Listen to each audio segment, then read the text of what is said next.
कि अमोनी समोनी की कर लो तैयारी, सीता को ब्याहने आए रघुराई। महाराज जब बारात जनवासे में पहुंची तो भैया जनवासे में पहुंचने के बाद में सारे देवताओं ने भगवान ब्रह्मा जी से कहा कि बाबा हम देवताओं ने आज तक ना तो बारात देखी, ना कभी जनवासा देखा, ना कभी लगन लगाई। प्रभु देखो मनुष्य का कितना भाग्य है जो आज अमोनी समोनी हो रही है, दुर्गा जली हो रही है और तुम जड़ावा करवा रहे हो। हम सब देवताओं की इच्छा है कि हम भी जनकपुर में आकर के सारा विवाह देखें। ब्रह्मा जी ने कहा भैया देखो जिसको जैसा अच्छा लगे वो रूप बना कर आ जाओ, कहीं तो जनक जी की तरफ से आ जाओ, कोई राम जी की तरफ से आ जाओ।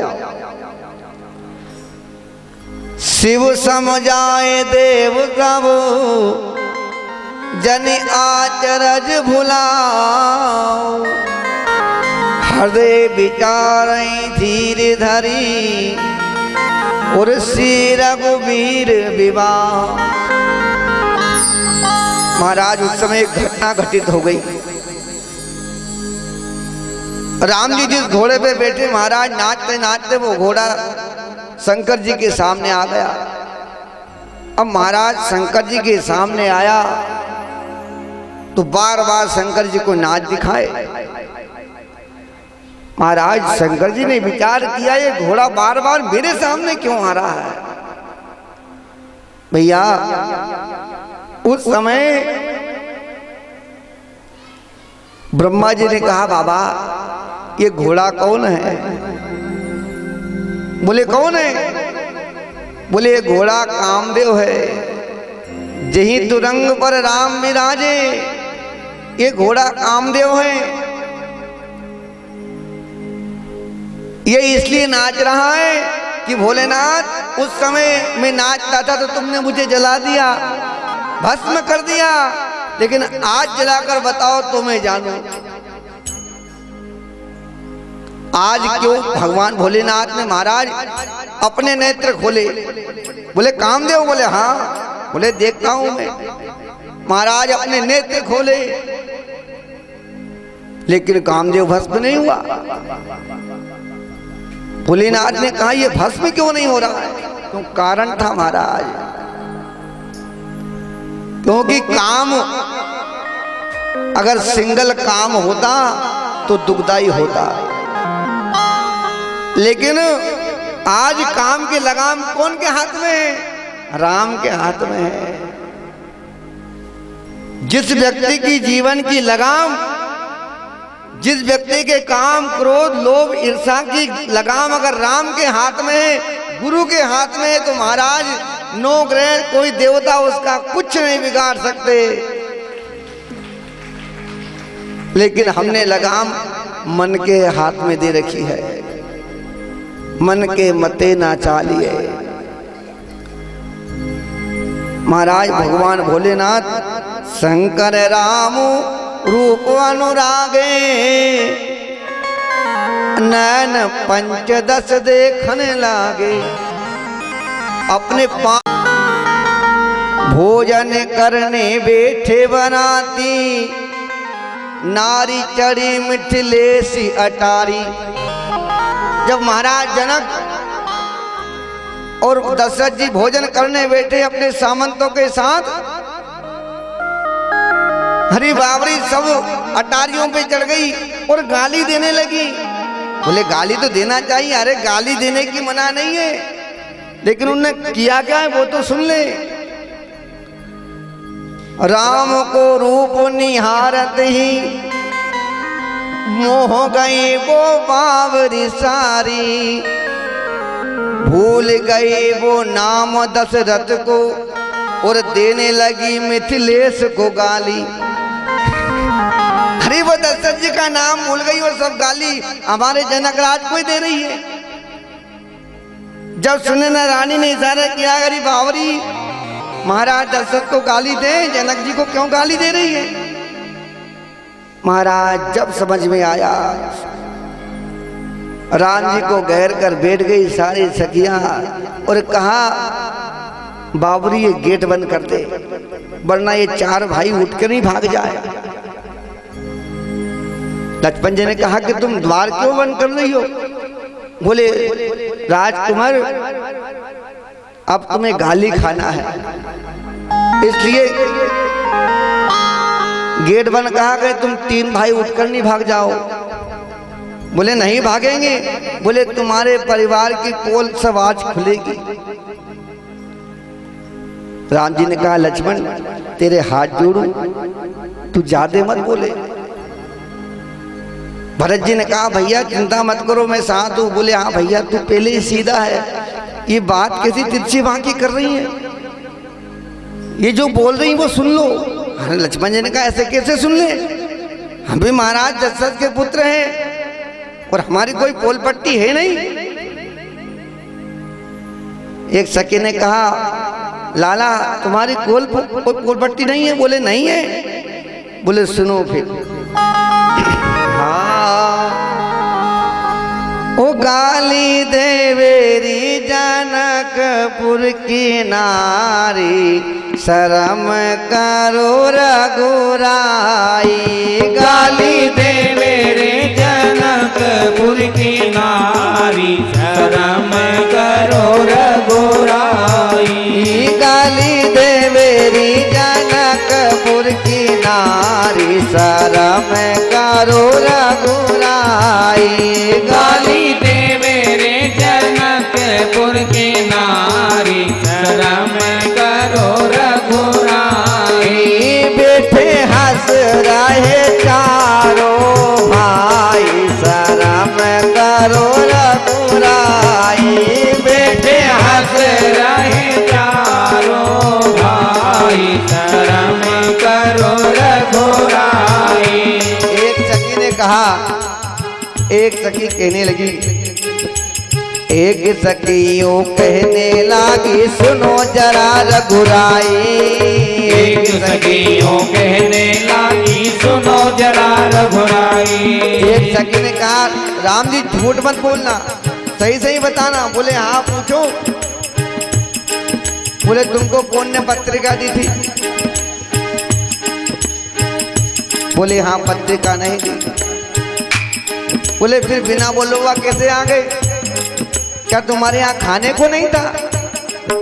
अरे इतने बड़े छत्रपति राजकुमार और बिना बोलो हुआ ही चल दिए। एक सखियों कहने लगी सुनो जरा रघुराई। एक सखियों कहने लगी सुनो जरा रघुराई। आप कौन पत्रिका तुमको देनी, कौन है लगन लिखाई? कौन पत्रिका तुमको दीनी, कौन है लगन लिखाई? अरे तुम्हें तुम्हारा ब्याह कौन का हो रहा है? बोले मेरा हो रहा है। तो फिर लगन कौन सी है बताओ? बोले लगन तो नहीं मालूम। ओ बिना कहे चले आए चारों भाई, शर्म करो रघुराई। बिना कहे चले आए चारों भाई, शर्म करो रघुराई। ओ गाली देवेरी जनकपुर की नारी, शर्म करो रघुराई। गाली देवेरी जनकपुर की नारी, शर्म करो रघुराई। भैया इतने में रिद्धि बोली, सील निधि की पत्नी। कहा राम जी एक बात बताओ, तुम्हारे अयोध्या की तो बड़ी अजब रीति है। लक्ष्मण जी ने कहा कैसी अजब रीति है? बोले हमने सुना है कि तुम्हारे यहाँ तो खीर खाने से ही चोरा चोरी हो जाए। महाराज लक्ष्मण जी को क्रोध आ गया। राम जी ने कहा भैया तेरे बोला था कि बीच में मत बोला कर। रिद्धि ने कहा कि कहो राजकुमार तुम्हारे यहाँ खीर खाने से लाला नहीं हुए? अरे जब चौथापन महाराज दशरथ का चल रहा था तो तुम चार भाई कहाँ से आ गए? क्या कहने लगी? हाँ सुनो राम जी तुमरे कुल की गजब सुनी है रीति। सुनो राम जी तुमरे कुल की गजब सुनी है रीति। सुनो राम जी तुमरे कुल की गजब सुनी है रीति। सुनो राम जी तुमरे कुल की गजब सुनी है रीति। खीर खाए से पुत्र होते हैं नहीं लगन की रीति। खीर खाए से पुत्र होते हैं नहीं लगन की रीति। अरे भैया तुम्हारे यहाँ तो खीर खाई, यज्ञ करवाया, खीर खाई और महारानियां गर्भवती हो गई। बताओ वो कहते बूढ़ापे में, कहते बूढ़ापे में आए चारों भाई शर्म करो रघुराई। कैसे बूढ़ापे में आए चारों भाई शर्म करो रघुराई। गाली के मेरी जनकपुर की नारी शर्म करो रघुराई। गाली दे मेरे जनकपुर की नारी शर्म करो रघुराई। भैया लक्ष्मण जी को सहन नहीं हुआ, लक्ष्मण जी उठकर जाने लगे। बोले भैया ये तो बुरी बात कर रही है, हमारे पिता तक पहुंच गई। बोले भैया जो सत्य वो तो कह रही है। इतने में कहा, भरत जी ने कहा लक्ष्मण तू बैठ, मेरी बात सुन। अरे हम भी कोई कम वाले थोड़ी है। बोले भैया तुम क्या कहोगे? अरे जरा बैठ तो सही। महाराज लक्ष्मण जी को बैठाया और कहा हे लक्ष्मी निधि, अरे हमने तो, हमारे माता ने तो खीर कहा के हमको जन्म दिया है, लेकिन तुमने तो इतनी बुरी कटवाई है कि जिसको कहना चाहिए। तुम्हारी नाक नहीं है। रिद्धि ने कहा कि बताओ हमारी क्या बोल है? महाराज उसने कहा हमारे यहाँ तो हमारी माताओं ने गर्भ भी धारण करा, हमने माता ने खीर तो खाई, लेकिन तुम्हारे यहाँ तो जमीन में हल चलाओ और ये लो कन्या हाथ में।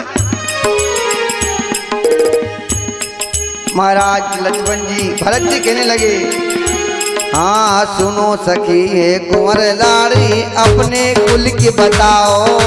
सुनो लाडली अपने कुल की बताओ। हाँ सुनो सखी है कुंवर लाडली अपने कुल की बताओ। सुनो सखी ये कुंवर लाडली अपने कुल की बताओ। हाँ बेटा बेटी अगर चाहिए खेत में हल चलाओ। बेटा बेटी अगर चाहिए खेत में हल तो चलाओ। अरे अगर बेटा बेटी चाहिए तो खेत में हल चलाओ और बेटी मिल जाती है। ओ नारी पुरुष को नहीं कोई काम शर्म करो रघुराई। नारी पुरुष को नहीं कोई काम शर्म करो रघुराई। गाली दे मेरी जनकपुर की नारी शर्म करो रघुराई। गाली दे मेरे जनकपुर की नारी शर्म करो रघुराई। महाराज चारों भाइयों का सीना गर्व से चौड़ा हो गया। लक्ष्मण जी ने कहा वाह भैया भरत तुमने हमारी नाक बचा ली, सारी सखियों का मुंह लग गया। देखो अब बोलो कुछ बोलना हो तो। राम जी ने कहा लक्ष्मण भैया ज्यादा हंसो मत, न जाने कब क्या हो जाए। बोले भैया अब अपन जीत गए, अपन चले। इतने में महाराज एक सखी ने हाथ पकड़ के राम जी को बिठाया। बोले कहाँ जा रहे हो? अभी खास बात तो सुनी ही नहीं है। सखी ने कहा कुंवर जी हमने सुना तुम्हारी कोई बेन है। लक्ष्मण जी ने कहा भैया ये तो बेन तक पहुंच रही है। बोले है कि नहीं बोलो। बोले हाँ है। बोले है तो कहाँ है? बोले वो उसका विवाह हो गया। बोले झूठ मत बोलो। तुमने कन्यादान करा था? बोले नहीं करा। बोले फिर है कौन, उसका दामाद कौन है? बोले बाबा जी। बोले कौन बाबा जी? बोले श्रृंगी ऋषि।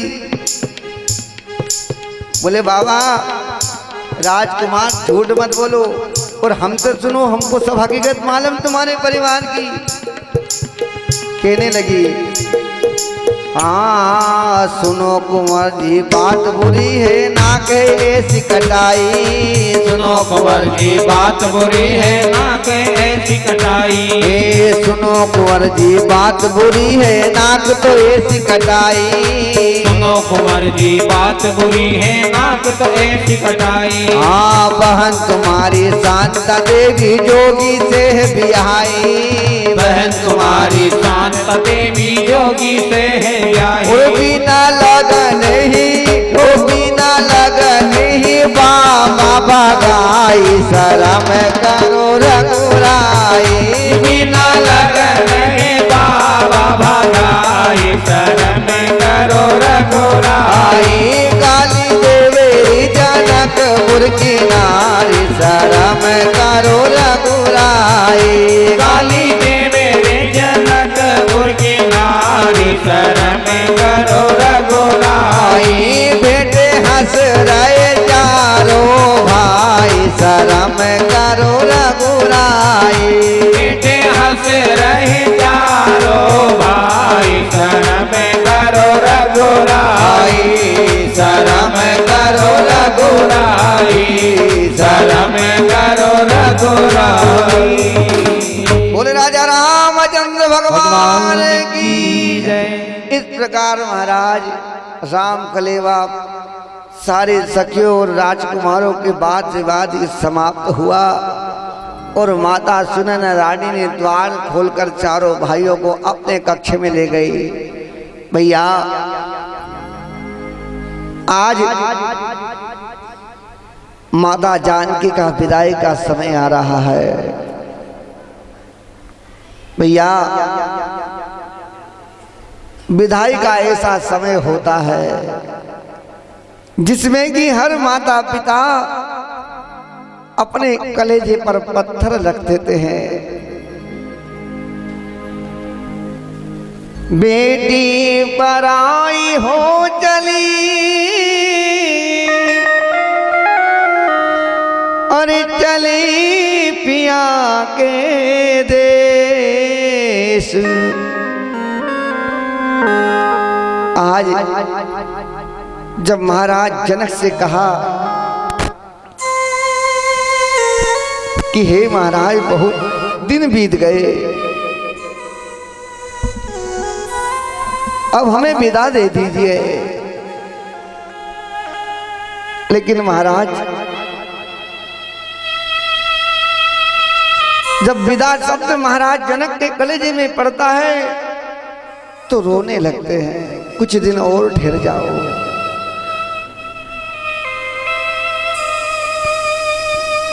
राव अवधपुर चन सिराए।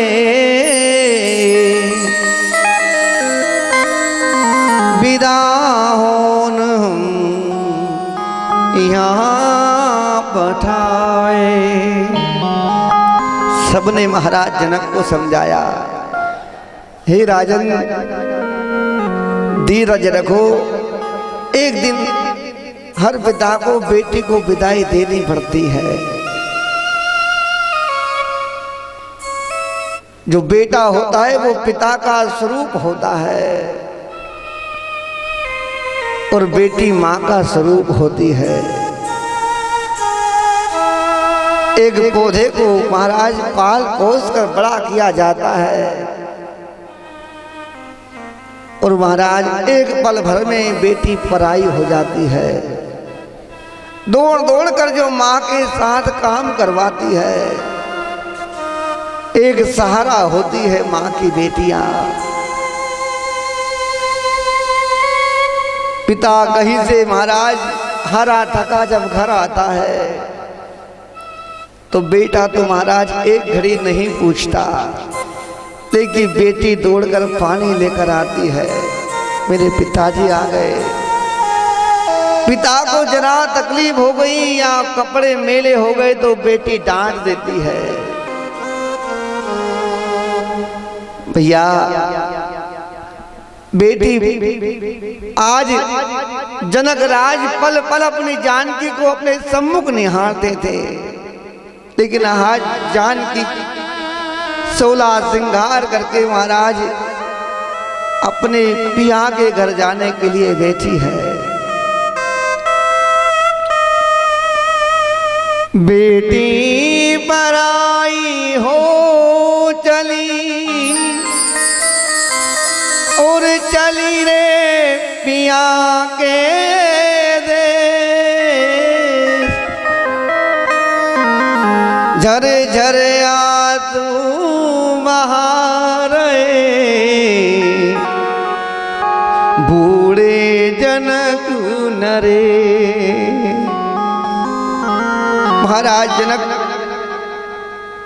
महाराज आंसू बहा रहे हैं। रानी ने कहा महाराज धीरज धरिए, घर की शोभा बेटियां माँ बाबुलों की शान, बेटी पराई न जानिए वो है ईश्वर का वरदान। भैया सारे दास दासियां समस्त रिश्तेदार जनक जी को मना लेते हैं।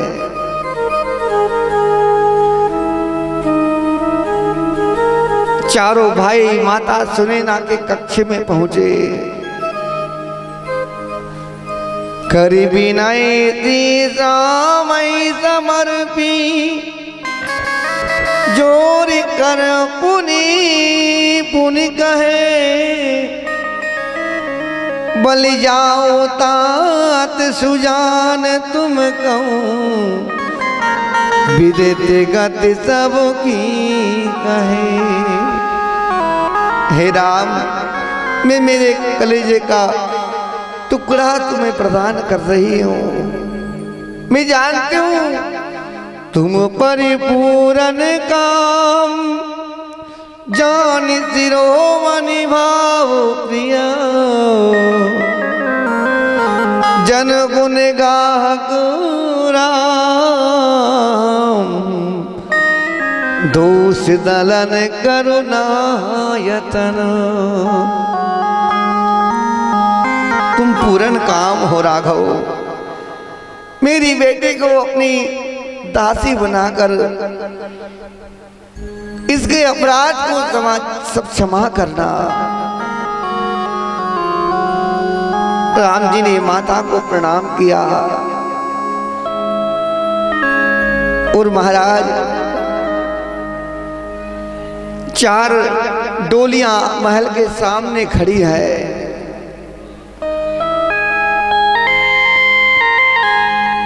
सारे दास दासियां महाराज माता जानकी सबसे मिल रही है। अपने पिता के पास जब आई तो राजा जनक का कंठ अवरुद्ध हो गया। नेत्रों से इतने आंसू बह रहे महाराज, जनक जी को दिखाई नहीं देता। बेटी तू चली जाएगी, ये राजा जनक का आंगन सूना हो जाएगा। मैं जब जब तेरे कक्ष में जाऊंगा तो जानकी मेरी दशा कैसे होगी।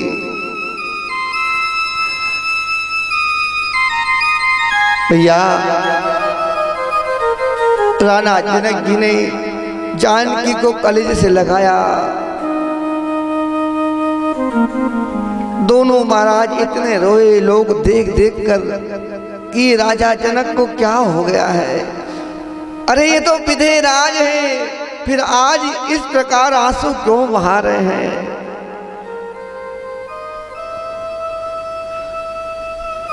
बेटी मेरे जीवन का सर्वस्व है तू, और आज तू जा रही है। उधर महाराज लक्ष्मी निधि जो सीता जी का भाई है फूट फूट कर रो रहा है। जानकी मैया दौड़कर अपने भाई के पास गई, अपने भाई को गले से लगाया। उस समय सखियों ने कहा, राजकुमार बेटी पराई होती है, आज तुम दोनों पिता और पुत्र की दशा देखकर सारा जनकपुर रो रहा है। लाला धीरज रखो और अपनी बहन से अपनी पीठ पर हथलेवा लगवाओ।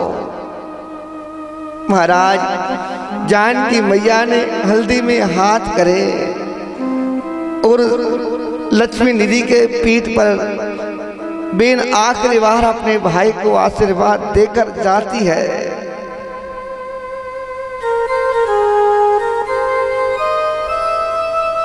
जानकी मैया ने कहा, भैया पिताजी का ध्यान रखना, ऐसा ना हो पिताजी मेरी याद में रोते रहे।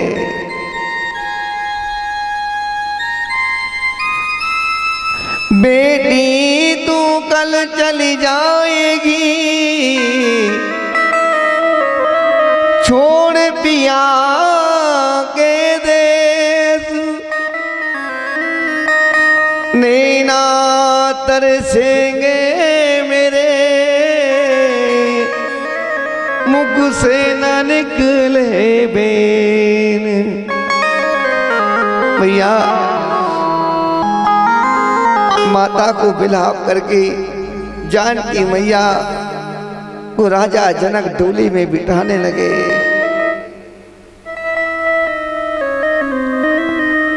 और उस समय डोली में बैठते बैठते जानकी ने माता सुने ना रानी से कहा, माँ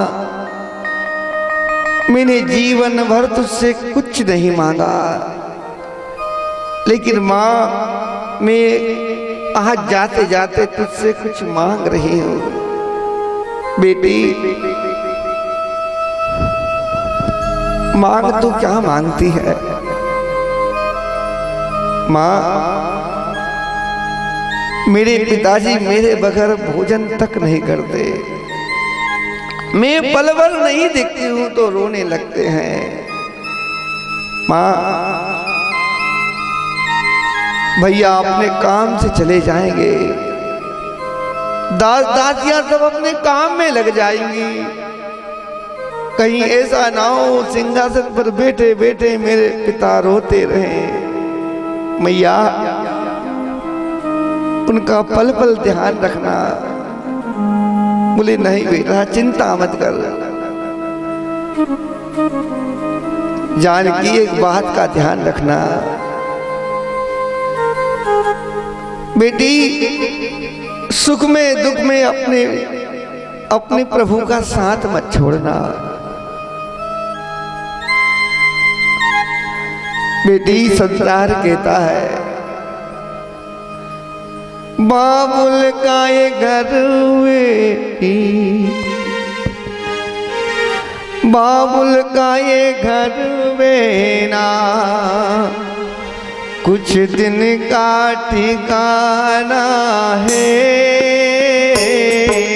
बाबुल का ये घर बहना, कुछ दिन का ठिकाना है। बन के दुल्हन एक दिन तुझे पिया घर जाना है।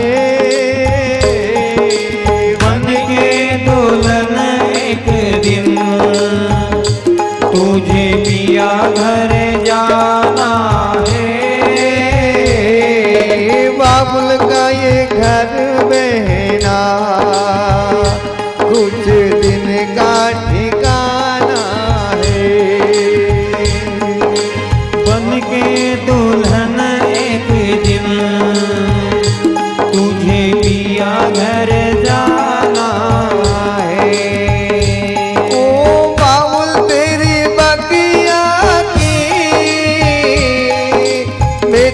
एक कलियां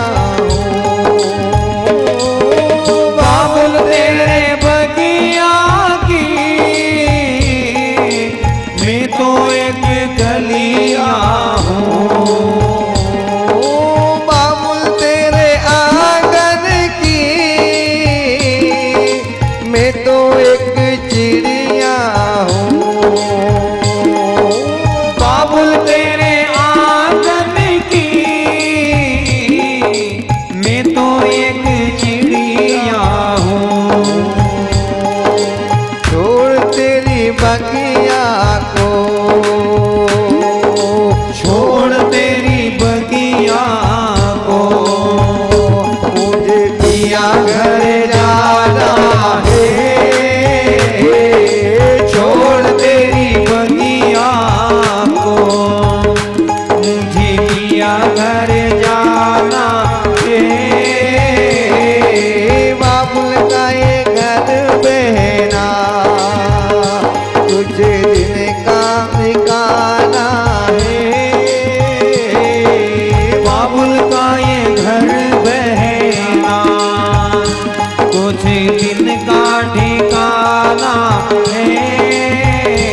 या जनक राज रोते रोते माता जानकी को डोली में बिठा दिया और कहा से कहा कि कहाँ रो, अब और सहा नहीं जाता, डोली को उठाओ। भैया डोली लेकर कहार जाने लगे। जब महाराज डोली चली गई, महाराज दशरथ पत्थर की मूर्ति की तरह खड़े रहे। उस समय महाराज दशरथ जी ने कहा, राजन आज ये दशरथ धन्य हो गया। बोले महाराज मैंने अपने बगिया के 4 फूल तुम्हें अर्पण किए हैं। हे भूपाल, ये जनक आज सारे संसार में जनक की कीर्ति आपने बढ़ा दी। दशरथ जी ने कहा, नहीं महाराज। जनक जी ने कहा, मैं जानता हूं तुम कौन हो। तुम वो चक्रवर्ती महाराज दशरथ हो जिनको इंद्र आधा सिंहासन बैठने के लिए देता है। संसार में तुम्हारी मेहमानी कोई नहीं कर सकता। प्रभु इस अकिंचन जनक के यहाँ पर तुमने पधार कर सेवा का मौका दिया और मेरी बेटियों को अपने आंगन की शोभा बढ़ाने के लिए आपने ग्रहण किया। प्रभु मैं धन्य हो गया। दशरथ जी ने कहा, नहीं जनकराज। बोले महाराज मुझे बाक बटोता में ना उलझाओ। दशरथ जी ने कहा, नहीं राजन, आपने कन्यादान किया है और दान लेने वाला ये दशरथ है। मैं तो याचक बन के आया था और तुमने मुझे दान दिया है। आपकी इन बेटियों को मैं पलकों पर सहारा रखूंगा, लेस मात्र दुख नहीं होगा।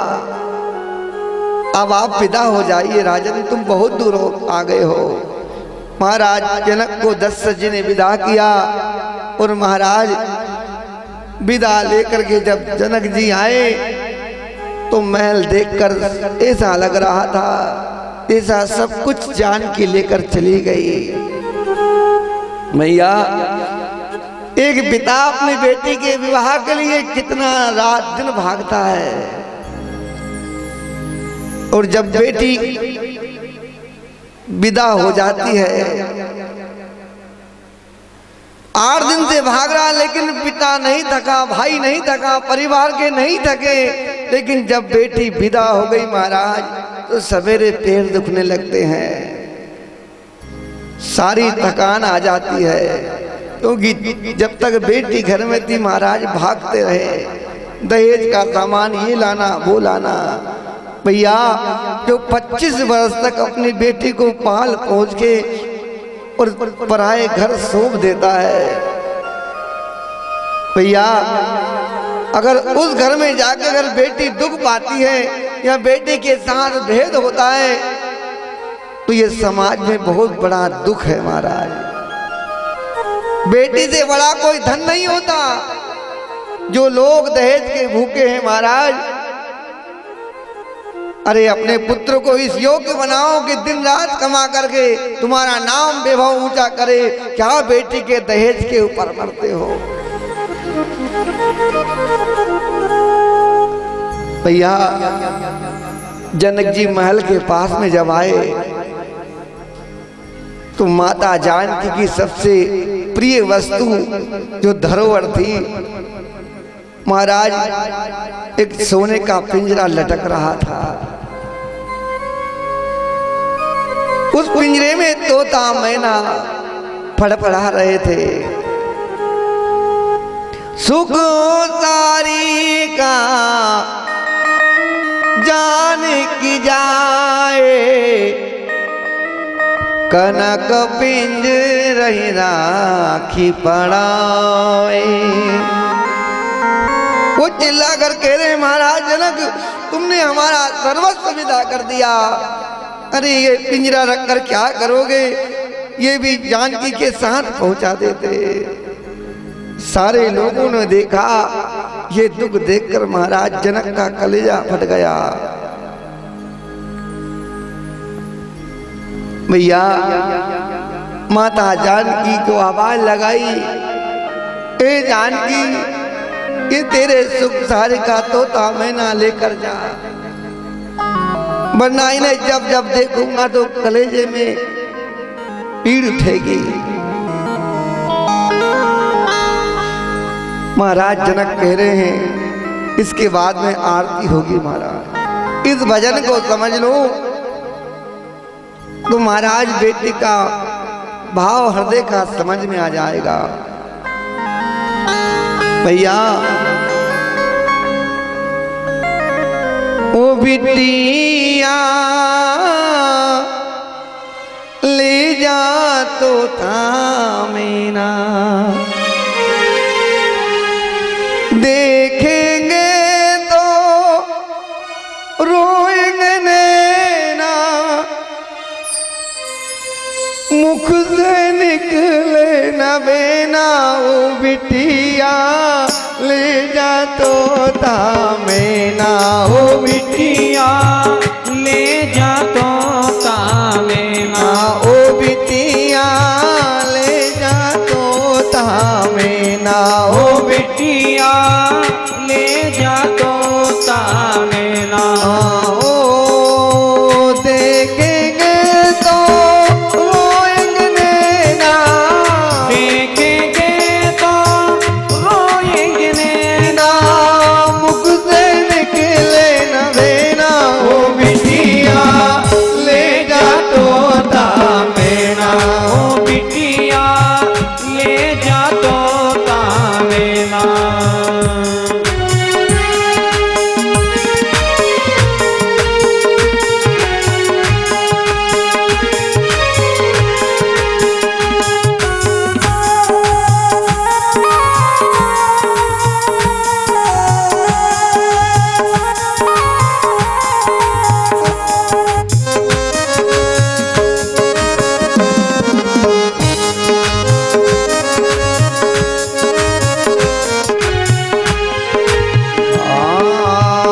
सास ससुर की सेवा करना, सास ससुर की सेवा करना, सास ससुर की सेवा करना, सास ससुर की सेवा करना।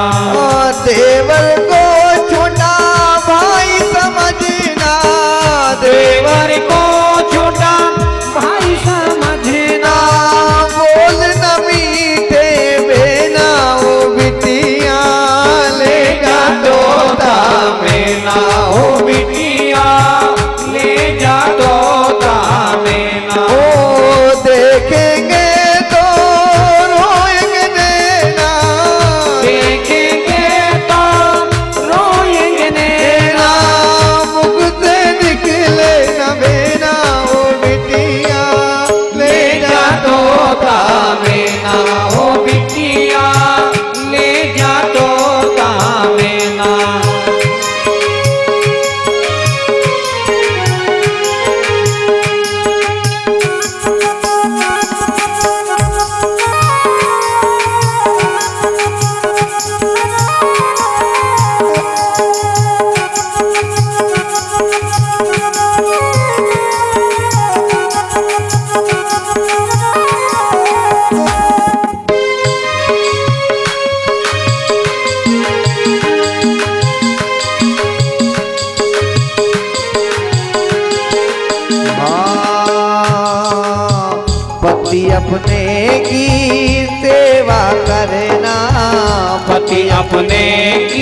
पति अपने की सेवा करना, पति अपने की सेवा करना, सुख दुख में बेटा साथ में रहना, सुख दुख में बेटा साथ में रहना, दुख में बेटा धीर बंधाना, दुख में बेटा धीर बंधाना, धीरज मन में रखना ओ बिटिया, ले जा तोता मैना ओ बिटिया, ले जा तोता मैना ओ बिटिया, ले जा तोता मैना ओ बिटिया, ले जा तोता मैना ओ बिटिया, ले जा तोता मैना। और राजा रामचंद्र भगवान भगवान की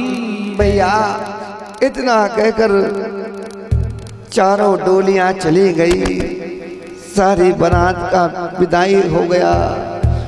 महाराज जनक और सुनैना रानी अपने परिवार के सहित महाराज महल में आ गए। यहाँ कथा विराम ले रही है भैया। श्री राम कथा 9 दिन की होती है, नवम पारायण चलता है। आप लोग कथा के बड़े मंत्र मुग्ध श्रोता हैं, लेकिन भैया समय के अभाव में कथा को छोड़ना पड़ता है, इसलिए हम क्षमा प्रार्थी हैं। भगवान कभी गुरु महाराज की कृपा बरती तो आपको 9 दिवसीय राम कथा महाराज समस्त क्षेत्र वासियों को सुनाई जाएगी। आप चिंता मत करें, आपकी आशा बोले अवश्य पूरी राजा रामचंद्र भगवान की जय हो, जय हो। आरती श्री रामायण जी की, कीरति कलित ललित सिया की। आरती श्री रामायण जी की, कीरति कलित ललित सिया की। आरती श्री रामायण जी की, कीरति कलित ललित सिया की। आरती श्री रामायण जी की, कीरति कलित ललित सिया की।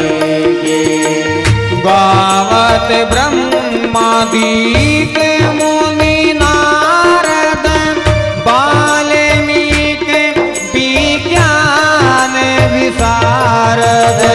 बदन कादि से पियरो गारद, भरणी पवन सुत कीरतनी की।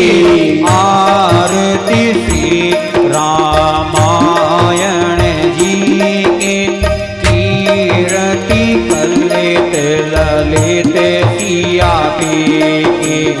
आरती श्री रामायण जी की,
भक्त संतत शंभु भवानी अरु घट सम भव मुनि विज्ञानी व्यास आदि कभी आग हो तोड़ी करुणे के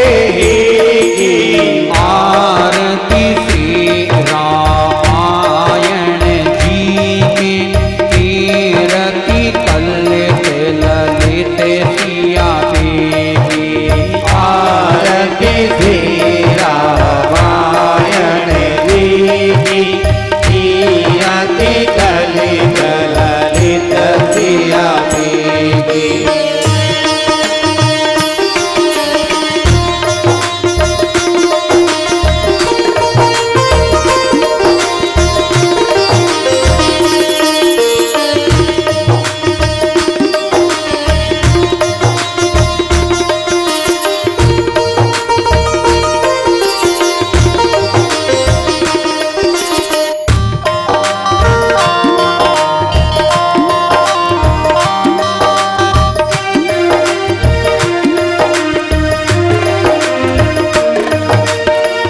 कलिमाल हरनी से रस भीगी सुबह सिंगार मुखी जुबकी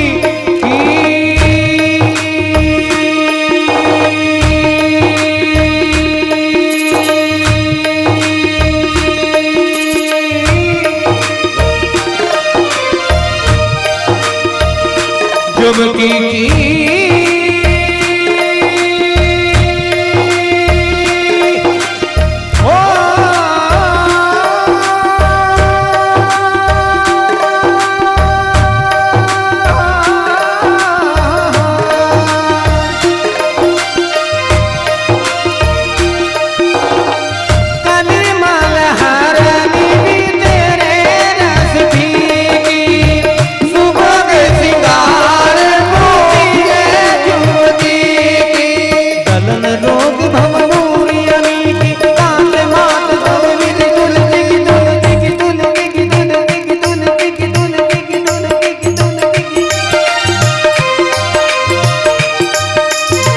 कलिमाल हरनी से रस भीगी सुबह सिंगार मुखी जुबकी गलन रोग मूरियनी तात मात सब विधि तुलसी आरती श्री रामायण जी की कीरति कलित ललित सिया देवी आरती श्री रामायण जी की कीरति कलित ललित सिया देवी कर्पूर गौरम करुणावतारम संसार सारम भुज के द्वारम सदा मगर कमर भवम भवानी दैतम नमामि वंदाले माताले कुलताले गाय कृपाले माला चंद्रशेखराय दिगंबराय दिगंबराय नमः शिवाय।